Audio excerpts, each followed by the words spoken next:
Hello, my name is Alton Henry, and welcome to Underrated Movies, to my channel. And today I would like to talk to you about a movie that actually came on HBO last night.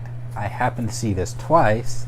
My lady saw it with me, even though she did not like the movie. She was kind enough to wanted to watch it with me because she didn't want me to see the movie alone. She fell asleep right through the movie again. But this is one of the best sequels. I think it's better than the original. You know what I'm talking about the more I keep talking about it. Better than the original, I believe. It's because of a better director. The action scenes in this are much more intense. And it was better shot. What can I say, man? I feel like Ridley Scott, I feel like you're losing your edge here. And I feel like Denis Villeneuve really took your baby and made it into something a whole lot better. Blade Runner 2049. Last year, won the award for Best Cinematography and Best Visual Effects at the Oscars last year. Well, actually it came out this year, but I don't know. Anyway, about basically a Blade Runner who's assigned to a replicant Blade Runner who's assigned to look for Rich Deckard, who's been missing for over 35 years. And the reason why I want to talk about this film, because this film is not independent. Well, it was distributed through Warner Brothers, but it was funded independently. Kind of. The movie did not make its money at the box office. It kind of tanked. Well, not so bad. It did barely surpass its budget, but it still didn't. It wasn't a big hit. I saw this shit twice. Big hit, big movie, best film of 2017.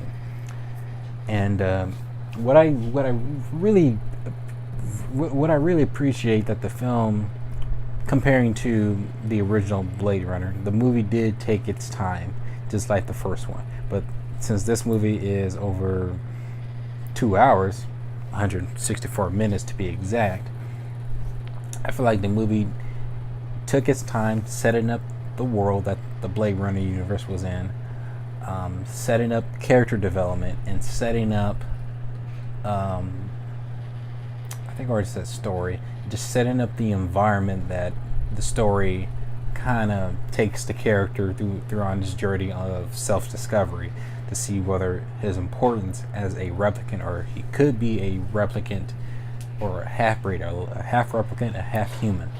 That's that's the character's goal in this film, played by Ryan Gosling, who finds a body, which it turns out to be Rachel from the previous Blade Runner film. And it turns out Rachel had a baby, and it turned out to be the father was Rick Deckard. So he goes on to this journey, and he's been wondering whether or not, maybe he is the child. And I think what kind of gives him the idea is that he ends up finding out the birthday of the child was born on the same day that his birthday was born. So when he was born, so he's thinking that he may be the child of Rich Deckard and Rachel. And issue of the movie, they bring in this cliche kind of like format, like a prophecy or something, where they always have to do that in like these philosophical, like action political movies or something, like I don't know, like The Matrix, mostly in a sci-fi setting, The Matrix, The Hunger Games, and so forth. There are some cliche moments in this film where you gotta have like a main character go in this room. You have a bunch of kids or people just touch on him like he's the one or something, like cliche moment.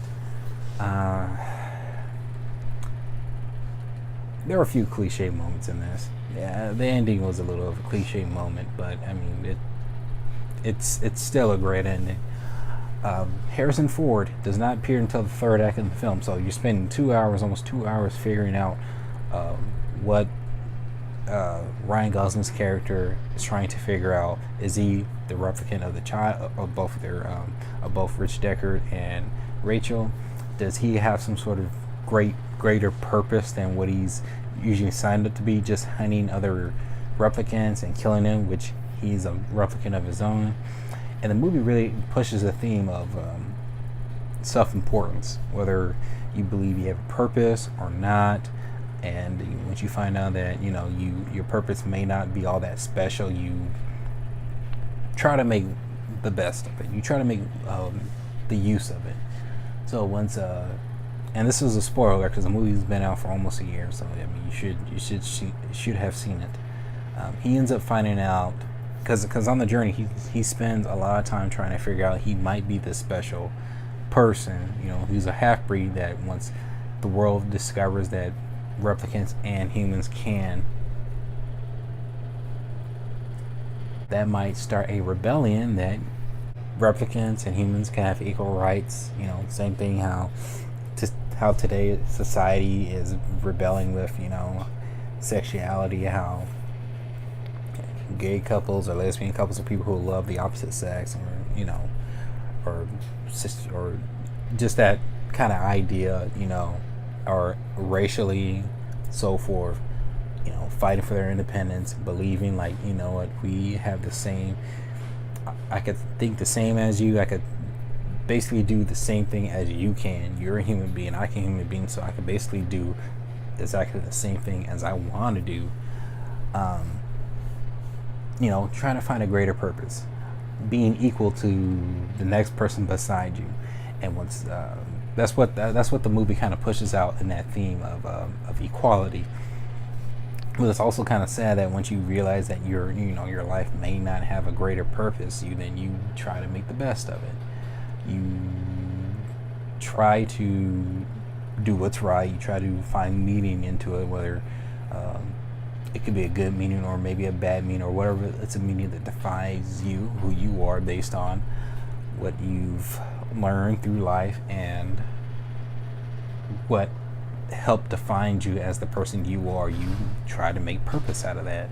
So the movie really does a great, really pushes the idea of purpose and self-discovery really well for this film. And like I said, Richard Deckard, who's pretty much an outlaw, has been hiding away from the LAPD for 30 years, and there's a backstory to that. You have to watch the